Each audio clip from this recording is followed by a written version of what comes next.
Coming up on 7:16 on a cloudy Wednesday, I want to welcome to the studio Jane Darr and Faron Ushery. Is that correct? That's correct. I got it right. And you're an aquatic ecologist, is that right? Yes, sir. And the information we have for our folks today, there was a forum last week at Arkansas State University Mountain Home concerning water quality on the Buffalo River. I want to welcome Jane and Faron here today. Good morning. Thank you very much. It's good to have you all. This is kind of a different subject. I'm glad we ran across this. My boss says, hey, take a look at this. Maybe we want to have them on the show. So we made a few connections here, and here we are. Well, Dale, thank you very much. We're tickled that you saw it and that you are interested in sharing it with the public. And Friends of the North Fork and White Rivers was really pleased that we were able to work with Faron's schedule to have him at an event that we work with the ASU Mountain Home stream team called the Hellbenders. Dr. Eddie Dry is on our board, and he is their faculty advisor. But at least once a year, sometimes we miss that rhythm, but at least once a year we like to do programming over there because we think an institution such as that is responsible for facts and for science and not dumbing down information, and that's the kind of thing that Friends of the Rivers is interested in fostering. And in case you were going to ask me, we are a watershed protection organization, and that our focus is the middle section of the White, and the Buffalo enters that section of the White. We serve 5 counties and work with citizens to both notice what is going on with our water quality, who helps us be responsible for caring for that, and doing a lot of educating. So we had fun, and it was great to have Faron, and thank you, Faron, for making it happen. Thanks for having me here. But Faron, tell us, you're a aquatic ecologist with the National Park Service. Sounds like quite a responsibility. Yes, it can be. It's fun at times, and it's a lot of hard work, but I've really enjoyed it, and I've enjoyed working with the public and sharing information with them. So what's your main focus with the Buffalo River and the group that Jane represents? So the premise, I guess, of your forum last week. Well, I do the water quality program. We've worked in the water quality program. The park has had a program since 1985. I've been there a little bit over, going on 2 decades now in the water quality program.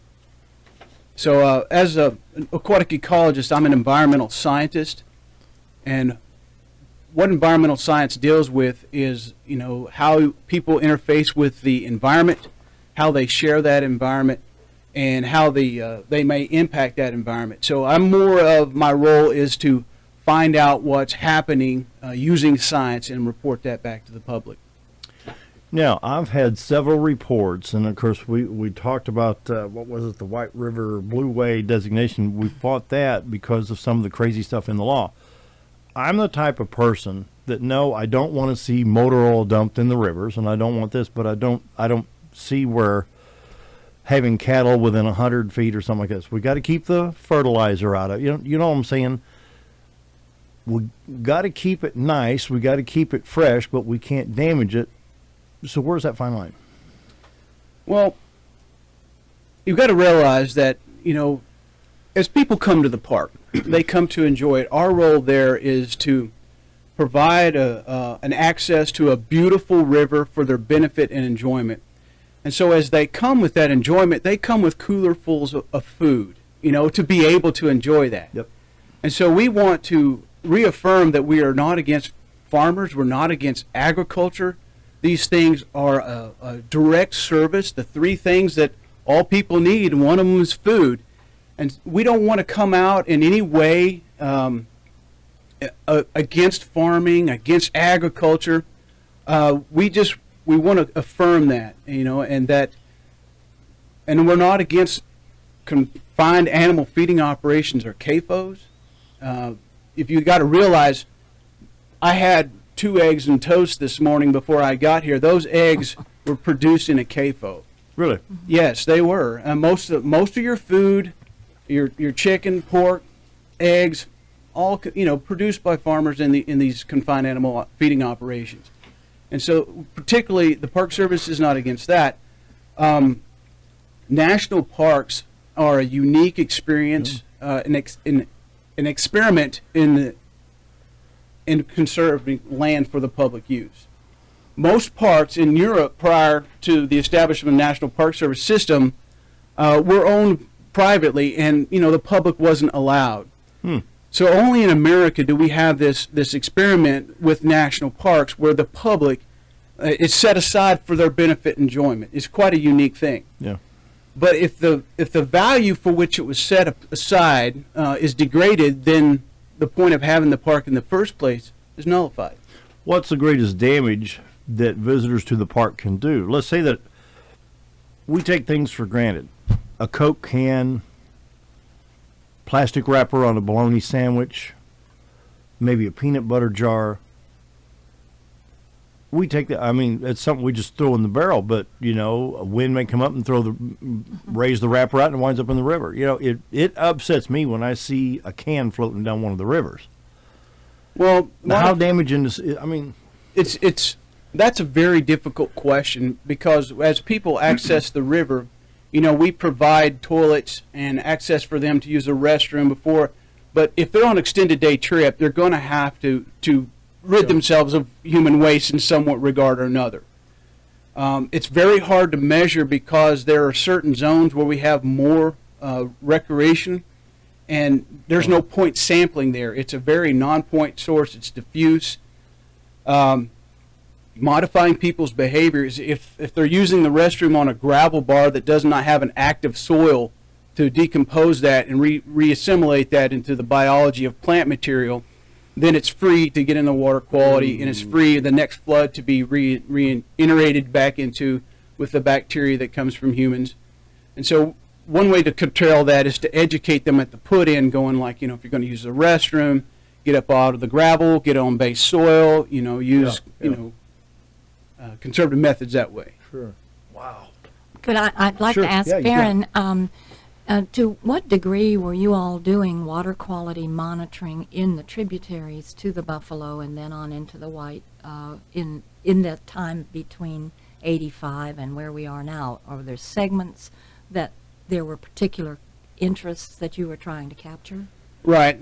The water quality program started with the intent of finding out basically what we had. Ouachita Baptist University and University of Arkansas in the 72 time period, they were funded to basically assess the natural resources of the park to kind of create a baseline.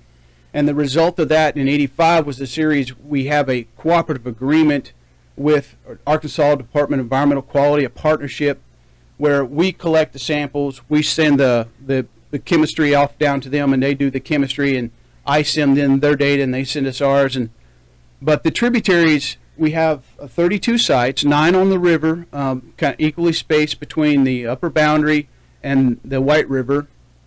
And the major tributaries over 10 square miles and 3 large springs. We've monitored those. We monitor those on a quarterly basis, so we're only there once every 3 months.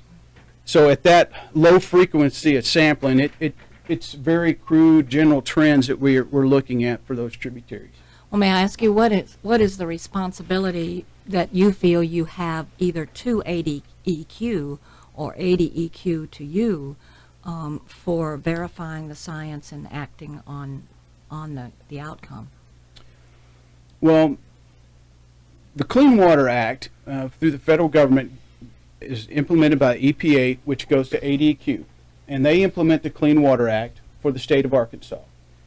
My abilities to do any type of mitigation for water quality impairments or anything ends at my boundaries. And when we end at the boundary, so I collect the information from within the park and I share that with our Arkansas Department of Environmental Quality, and they implement the Clean Water Act for the citizens of Arkansas. Okay. So that's where those are clear lines. That's why the partnership has been such a long-going partnership. And does the National Park Service initiate that kind of partnership in each of our states, or is that just an ongoing reality between the environmental quality entity in the states and our national parks? We actively try to have partnerships with as many state and county partners as we possibly can to integrate into the regional political boundaries and things like that. So definitely we try to have as many state partners as we can. Good, thank you. quite interesting discussion here. What year was the Clean Water Act initiated? Was that 1964, 1970, or was that after the formation of EPA? Do you remember? I do not recall that. I've got it pulled up here, but I'm not seeing the year. Well, maybe in this overview. We're going to go ahead and take the news break right now, and I'm going to find out when the Clean Water Act was established. Time for the news. We'll be right back. 7:33. We're continuing our discussion with Faron and Jane. Jane, you wanted to. I'm going to let you pick up and run with the ball right here. Well, thank you. Faron always brings up questions in my mind, but what I wanted to do is to go back to the room that we were in last Thursday and remind myself and Faron. It was jam-packed. There were over 100 people in there. Really? Good Yes, attendance. and I was so tickled because some of our partners and partners with our park services are master naturalists, and we had naturalists in training, and we had extension office people, and I was afraid with all the science that Faron was pointing out that people would say, oh, I don't understand. But I saw so many heads nodding, and in particular, we were thankful for the fact that the Hellbender Stream Team hosted the program with us, and the role that the Arkansas Game and Fish plays in our working with us, but also working with the youth, and their emphasis on education for stewardship and advocacy. And you had said, Faron, that AGFC is a good partner with you all. Yeah, Arkansas Game and Fish, and especially District 2, has been, because their jurisdiction is Buffalo River as well, and they have legal responsibilities for the fish and wildlife management within the park. But the Game and Fish has been a tremendous partner over the last 20 years to the park, both in the fisheries and the wildlife, and I just wanted to give them accolades and tip my hat to them for the work that they've done on our park. And So would the science that you shared with us the other night have been new information to them, or do you have a regular pattern of sharing water quality with an agency like, and are there other agencies? I share my results directly with Arkansas Department of Environmental Quality, not with the Arkansas Game and Fish Commission. So. I'd like to know the premise of last week's forum. You've got a lot of information here. Can you give us a kind of a abbreviated version of what you were talking about the other night at ASU? Right. In 2013, we started monitoring Big Creek near Carver, Arkansas, as a result of a permitted CAFO of a large swine operation. And so our focus with that is primarily on bacteria, because that would be a concern for people recreating in the river, in the water, if bacteria from the farm originated from there and into the river and could contaminate the river. But before that, we had already been looking at E. coli in our systems long before the hog farm issue ever came up. We started doing Escherichia coli in 2009 using an IDEX type model and analysis, and that's with the EPA certified systems. Very easy, very predictable, very solid thing to do. We looked at all of our river sites and tributaries on a quarterly scale for between 2009 and 2012 at base flows. And so base flows is the normal, not associated with a high water event or a falling out beyond that. Base flows, that's typically your best water quality. And we found that the Buffalo River was safe about any of the season at base flow. It was safe for swimming, safe to recreate in. And in the tributaries, there were several that were high, and that might be a problem for E. coli loading into the river. The highest of all was Tomahawk Creek near Gilbert, Arkansas. It's a pretty good sized system, but the water yield is not that great compared to the volume of the river where it confluences. And the next was Mill Creek, which was associated there with the Dogpatch area, Marble Falls, Harp Valley. It was the second highest, and the next was Little Buffalo, which flows through Jasper, and Big Creek was average among tributaries. So at that point, at base flows, Big Creek E. coli was not a foreseeable issue. So when we started managing or monitoring for any effects that could be coming from this permitted CAFO on Big Creek, we do so that at all stages. So we don't just look at the best times. We look at high water, low water, falling hydrographs at all times. One of the reasons that we're concerned about this issue is that there was a letter from the health department to ADQ in March 2013 citing that they had concerns for E. coli and cryptosporidium posed for land application manure on these sites. And so we don't really have a health and human specialist in the park. We have one person in the Midwest region that we can consult with, and we talked to them, and they said, well, we might ought to start looking at the water quality in that system and how it affects the Buffalo River. So we started monitoring in March 2013. When we talk about monitoring, now you're talking about E. coli in the water. Now, is this monitoring to keep people safe from getting in? Right. Get in now, my concern is what about the aquatic life? Now, say perhaps I've got jeans and a golf shirt and an over jacket here. What if I were to wade neck deep into the Buffalo with these garments on? They've had detergent, softener, the manufacturing process. Is that not more damaging to the aquatic life than some of this other? I mean, would any of this harm the river? You know what I'm trying to say? I wouldn't really have a way to measure it. I mean, that is... See, that's something Yeah, I that- wonder about because, you see people get in with swimming trunks of all different types, sometimes just cut Well, off I would jeans think and if it was directly harmful to the aquatic life in the river, it'd be directly harmful for you to wear them. Yeah. So, and being cotton and polyester, they don't degrade easily. They don't produce byproducts that could be toxic to aquatic life. And so the detergents that they've been washed in should be rinsed clean enough to it wouldn't affect anything?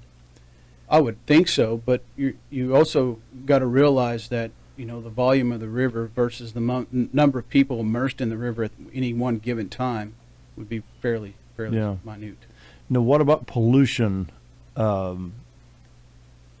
Goodness, I remember seeing a TV show one time where this gentleman and it was based on water quality, and he was changing the motor oil in his pickup truck. And when it was done, he poured it in the river, went downstream a little bit, and it got into some ducks and ducklings, and we know what happens there, That makes me mad, and surely we've got more educated people than to pour motor oil or something like that. What if we had a gasoline spill, motor oil? How do we protect these, especially Buffalo River? I mean, let me back up. We're blessed to have White, Buffalo, Bryant, Norfolk, all these rivers around. Folks, we got to take care of this stuff within reason. Some of the stuff I hear out of Washington is what, but Well, good public education, but also honoring and lifting up those that are caring already for the pleasure that they have and the treasure that they consider a small stream running through their property. A lot of times, and now we're getting a little bit off of what your science that was presented the other night, Faron, but the idea of maintaining a vegetated / riparian buffer on your small streams that are on your how'd you say that again? Say that again. Riparian, RIPARIAN, but basically it's a vegetated buffer that filters any pollution. Oh, yeah, okay. Anything Yeah, that yeah. acts like a sponge or bears the weight of a heavy rainfall and keeps the sediment from running into the streams. In fact,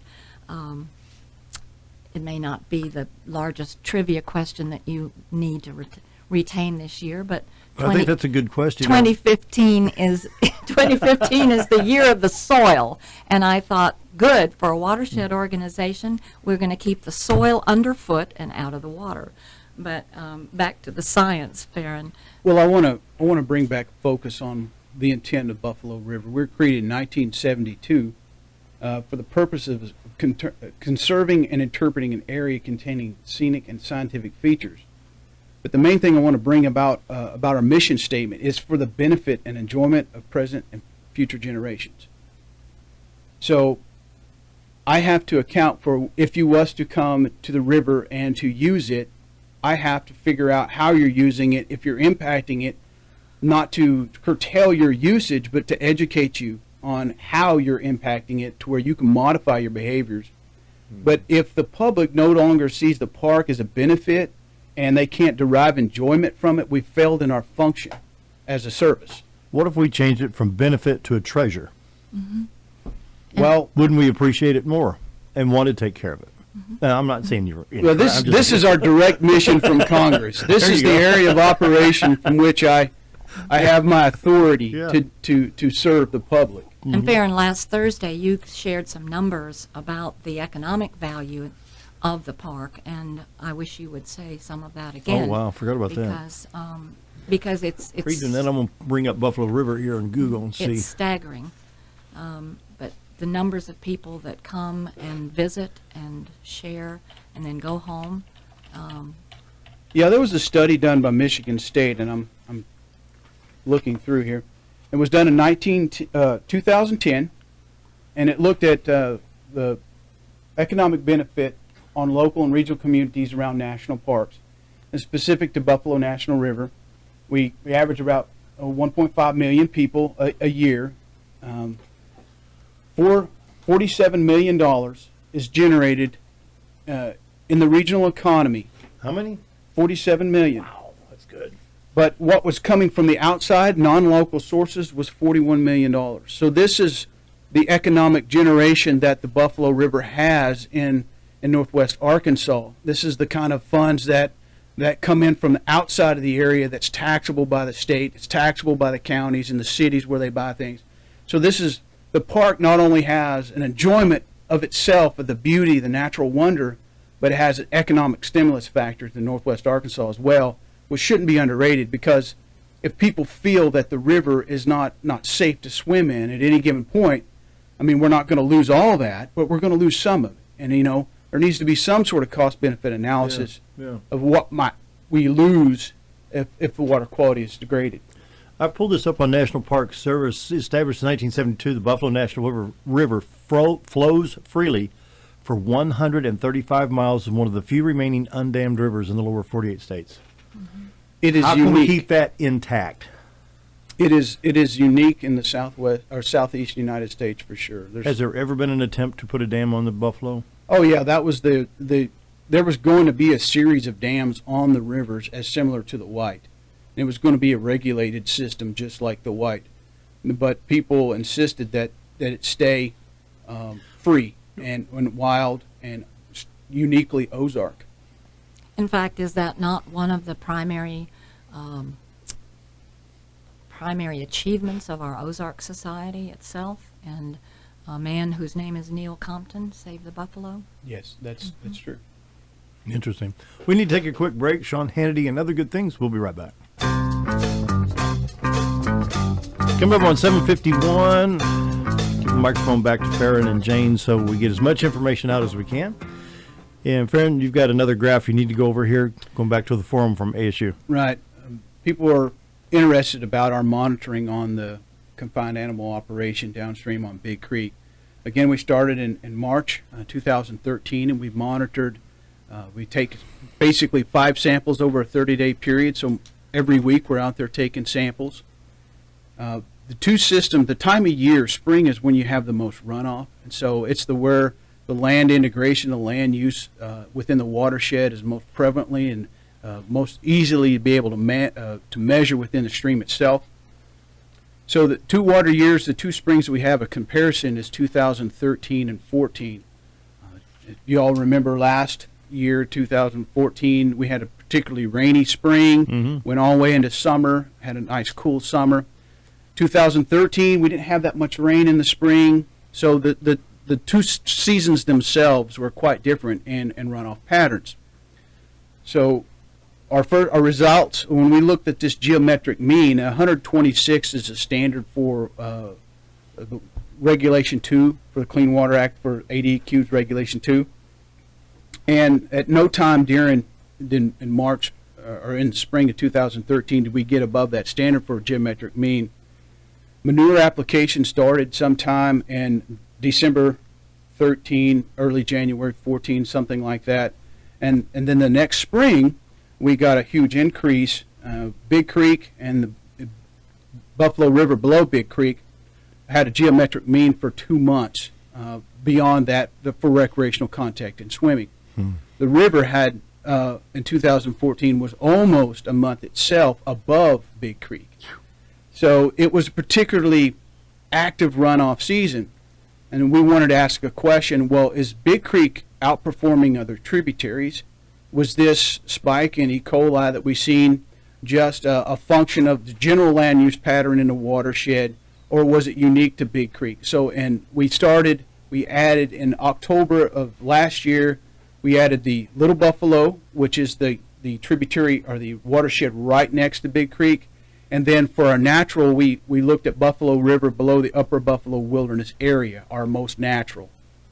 And then we added Mill Creek, which is another system that we've had E. coli contamination to the river on since 2010.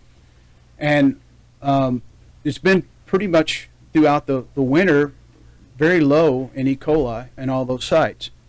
However, the pattern that's emerged from these is that Mill Creek and the Little Buffalo have concentrations slightly higher than Big Creek, and if you look at them statistically, there's no significant difference. But the wilderness area is quite low. It is significantly different than all the three systems. Wow. But Good grief. so is it a function of what particular to the Big Creek watershed? We don't know. The monitoring design does not prove any type of source causality. No type of source causality. We monitor to say it is high, it is not high.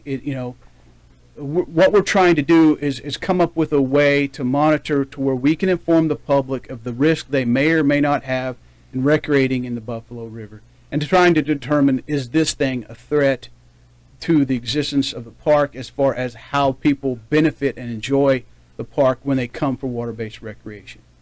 So that's the information You've that I got have quite there. a responsibility.